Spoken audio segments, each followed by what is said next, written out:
Guys, welcome back to our channel. ఇప్పుడు మేమైతే చెన్నైలో ఉంటున్నాం కదా. చెన్నైలో మా గార్డెన్ టూర్ చూపిస్తాను మీ అందరికీ. సో తీసుకెళ్ళిపోదామా? ఎస్, వచ్చేయండి.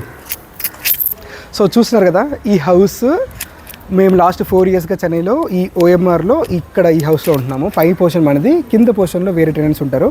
సో పై పోర్షన్లో మేము 4 years కాన్స్టెంట్గా ఉంటున్నాము. కింద అయితే ఆల్రెడీ 3-4 టెనెంట్స్ మారిపోయారు. సో ఒకటి విషయం అయితే కామన్, మా పై పోర్షన్లో ఉండే వాళ్ళకి కింద ఉండే వాళ్ళకి ఒకటే కామన్ కనెక్షన్, ఈ గార్డెన్ ఏరియా. వచ్చేయండి, ఆ గార్డెన్ ఏరియా ఎలా ఉంది, ఎవరెవరు ఏ చెట్లు పెట్టారు, అది ఇప్పుడు ఎలా ఉంది దాని పరిస్థితి అని చూద్దాం. Welcome home sweet home. లోపలికి వచ్చిన వెంటనే ఫస్ట్ డోర్ క్లోజ్ చేసేయాలి. ఓకే, సో ఫస్ట్ రాగానే మనల్ని వెల్కమ్ చెప్పి పిలుస్తున్నట్టుగా ఒక గోవా చెట్టు. ఇప్పుడే అందులో నుంచి ఈ గోవా కోసాను. సో ఇంకా కూడా చూసుకుంటే చాలా చాలా చాలా గోవాస్ ఉన్నాయి. ఇది యాక్చువల్లీ ఒక రెడ్ గోవా చెట్టు. సో చాలా స్వీట్గా యమ్మీగా ఉంటుంది ఫ్రూట్స్. సో 2 ఉన్నాయి, అదొక చెట్టు ఇదొక చెట్టు. ఇక్కడ 4 ఉన్నాయి, 4, 5, 6 ఉన్నాయి. సో ఇప్పుడిప్పుడే కాస్తున్నాయి అనమాట. దుబాయ్లో మాకైతే గోవా అస్సలు దొరకదు, టేస్టీ ఉంటుంది, అసలు ఏం బాగోదు. ఇది అయితే టేస్ట్ చేసిన వెంటనే ఫిదా అయిపోయాం. ఇంకా రోజు ఇక్కడికి వచ్చిన దగ్గర నుంచి రోజుకు ఒక గోవా తింటూనే ఉన్నాం. సో ఇంకా అలా ముందుకు వస్తే ఇక్కడ కూడా ఇంకో గోవా చెట్టు ఉంది. యాక్చువల్గా అయితే ఇక్కడ ఈ ఏరియా చూస్తున్నారు కదా, మా అత్తయ్య అయితే ఇక్కడ చాలా చెట్లు వేసుకున్నారు. కానీ మొన్న వర్షాల్లో ఫుల్ కొట్టుకుపోయింది. ఆ క్లిప్పింగ్ ఉందా మన దగ్గర? ఉంది, యాడ్ చేద్దాం. సో అప్పుడు మా ఇంట్లో ఎలా వరదలు వచ్చినాయనే క్లిప్పింగ్ కూడా యాడ్ చేస్తాను చూడండి. సో ఇంకా మన వ్యూయర్స్ని ఇంకెక్కడికి తీసుకెళ్తున్నాం నెక్స్ట్? సో నెక్స్ట్ కొంచెం ఒక అమానుష్యమైన ఒక అడ్వెంచరస్ ప్లేస్ తీసుకెళ్దాం. వచ్చే మై గాడ్, ఎందుకంటే ఇక్కడ మేము ఒక 2 సార్లు స్నేక్స్ అవి కూడా చూసాము కాబట్టి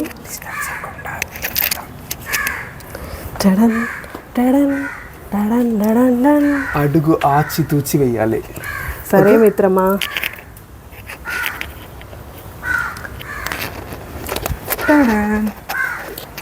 సో లెమన్ చెట్టు. సో ఈ లెమన్స్ తోటి మనం జ్యూస్ చేసుకోవచ్చు, పికిల్ చేసుకోవచ్చు, లెమన్ రైస్ చేసుకోవచ్చు, ఇంకా మీకు బిర్యానీలోకి సైడ్గా పెట్టుకోవచ్చు, లేకపోతే దిష్టి తీసుకోవచ్చు. దిష్టి కూడా తీసుకోవచ్చు, టైర్ల కింద పెట్టి పైన ఎక్కించవచ్చు, అలాంటి వాటికి కూడా యూస్ చేసుకోవచ్చు. సో ఇది లెమన్ చెట్టు. ఎప్పుడు కూడా పళ్ళు ఉంటాయి. అసలు ఎంత బాగుంటుందంటే మా అత్తయ్య అయితే ప్రతిసారి ఈ లెమన్ తోటి పచ్చడి పెడతారు. ఆ పచ్చడి కూడా సూపర్ టేస్ట్గా ఉంటుంది. కోసుకోవడానికి కూడా చాలా ఈజీ, ఎందుకంటే మన ఫస్ట్ ఫ్లోర్ నుంచి కోసుకోవచ్చు. ఫస్ట్ ఫ్లోర్ నుంచి అలా జంప్ చేస్తే ఇక్కడ నుంచి అలా పెట్టుకుని ఇలా వచ్చేసి అక్కడ కొన్ని అయితే కింద నుంచి కూడా ఇలా కోసుకోవచ్చు అలా. సో వచ్చేయండి. చూసారా అలా పడిపోయినాయి నిమ్మకాయలు, మనం చూసుకోపోతే అలా పడిపోయి ఉంటున్నాయి అన్నమాట.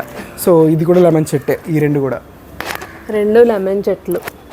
మేము దుబాయ్ వెళ్ళక ముందు అయితే ఇక్కడ అంతా కూడా ఫ్లవర్ గార్డెనింగ్ చేసుకున్నాము. కానీ ఇప్పుడు ఫ్లడ్స్ వల్ల మొత్తం పోయినాయి. తిరిగి మళ్ళీ చేసుకోవాలి, కానీ మనం అంత లోపల తిరిగి రిటర్న్ వెళ్ళిపోతాము. మమ్మీ వాళ్ళు చేసుకుంటాం. ఒక సేయింగ్ చెప్తాను, మన ఇంట్లో ఉండే మన ఇంట్లో ఉండే గోల్డ్ కన్నా పక్కింటి దగ్గర ఉండే ఐరన్ రాడ్ మీద మన కళ్ళు ఉంటుంది అని చెప్తారు కదా. ఎవరు చెప్పలేదు, నేనే చెప్తున్నాను. అలాగా మా ఇంట్లో ఇన్ని ఐటమ్స్ ఉన్నా కూడా మా కన్ను ఎప్పుడు కూడా ఈ బనానా చెట్టు మీదే ఉంటుంది. ఈ అరటి చెట్టు అనమాట. మేము ఎప్పుడు కూడా ఈ అరటి చెట్టు ఆకులు కోసుకొని దీంట్లో భోజనం చేస్తూ ఉంటాము. అరిటాకు, అరటికాయలు, అరటి పండ్లు అన్నీ అందులోంచి మేము తీసుకునే వాళ్ళం. ఇప్పుడు కూడా తీసుకోవచ్చు, కానీ కొంచెం హైట్ అయిపోయింది. సో ఇంకా ఇలా వెనక్కి వస్తే ఇక్కడ కరివేపాకు చెట్టు చాలా పెద్దగా ఉండేది. ఇది కూడా నాశనం అయిపోయింది ఆ ఫ్లడ్స్ వల్ల, వర్షాల వల్ల. అసలు అప్పుడైతే ఇక్కడ ఇంత హైట్ వరకు కూడా వాటర్ వచ్చి మా ఎదిరింటి వాళ్ళకి, పక్కింటి వాళ్ళు అందరికీ కూడా మేమే కరివేపాకు సప్లై చేసేవాళ్ళం. ఇది చూడండి, ఏదో ఒక క్రియేచర్లా ఉంది.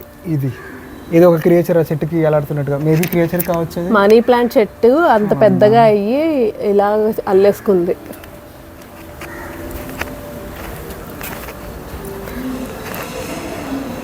సో ఇదొక చిన్న చెట్టు ఏదో. ఇంకా అలా వస్తే ఇది పోమగ్రనేట్ చెట్టు. ఇంకా కాయలు రాలేదు, ఇప్పుడిప్పుడే చిన్న చిన్నగా వస్తున్నాయి.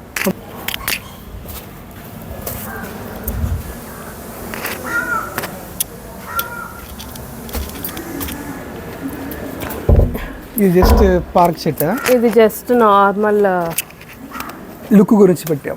పార్క్ గురించి పెట్టిన చెట్టు ఇది.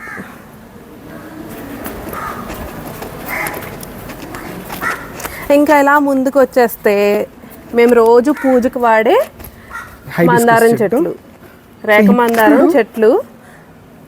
సో ఇప్పుడు వింటర్ కదా, అది కూడా ఇప్పుడు ఫ్లడ్స్ రెయిన్స్ ఎక్కువ ఉంది చెన్నైలో. సో కాబట్టి ఫ్లవర్స్ అయితే తగ్గినాయి, ఇంకా కూడా ఉన్నాయి. మార్నింగ్ కోసేసాము ఉండింది. సో సమ్మర్లో అయితే అసలు 100-200 పూలు వస్తుంది ఒక చెట్టు నుంచి. సో అంత ప్రొడక్టివ్ చెట్టు, చాలా హెల్ప్ఫుల్గా ఉంటుంది. సో మేము హెయిర్ కూడా పెట్టుకునే వాళ్ళం, కానీ ఇప్పుడు ఆకులు తగ్గినాయి, పువ్వులు కూడా తగ్గిపోయినాయి. సో ఇంకా ముందుకు వస్తే మత్త వేసిన గోరింటాకు చెట్టు, ఇది చాలా రెడ్గా పండుతుంది, కానీ ఆకులు దానివల్లే, ఆ ఫ్లడ్స్ వల్లే ఆకు కూడా తగ్గిపోయింది.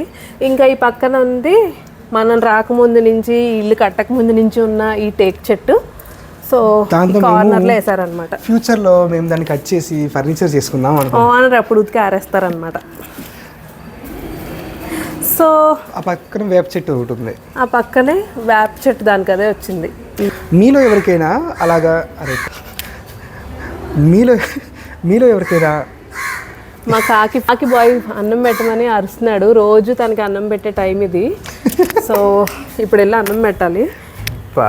సో మీలో ఎవరికైనా వేపలతోటి సో మీలో ఎవరికైనా వేపలతోటి బ్రష్ చేసే హ్యాబిట్ ఉందా? అంటే దానివల్ల నిజంగానే ఎఫెక్ట్ ఉంది అని మీరు అనుకుంటున్నారా? కమెంట్ చేయండి. So that's it for today's vlog guys. Vlog కనుక మీకు నచ్చితే లైక్ చేయండి, కమెంట్ చేయండి, షేర్ చేయండి. అలాగే ఫర్దర్ వీడియోస్ ఏం చేయాలనుకుంటున్నారో కూడా ఐడియా గురించి మాకు కమెంట్ చేయండి. Bye bye bye guys. ఇందాక చెప్పాను కదా ఫ్లడ్స్ అప్పుడు ఏరియా ఎలా ఉందో చూడండి. వర్షం స్టార్ట్ అయ్యి 1 డేలో ఇలా కొంచెం కొంచెం స్టార్ట్ అయిందనమాట.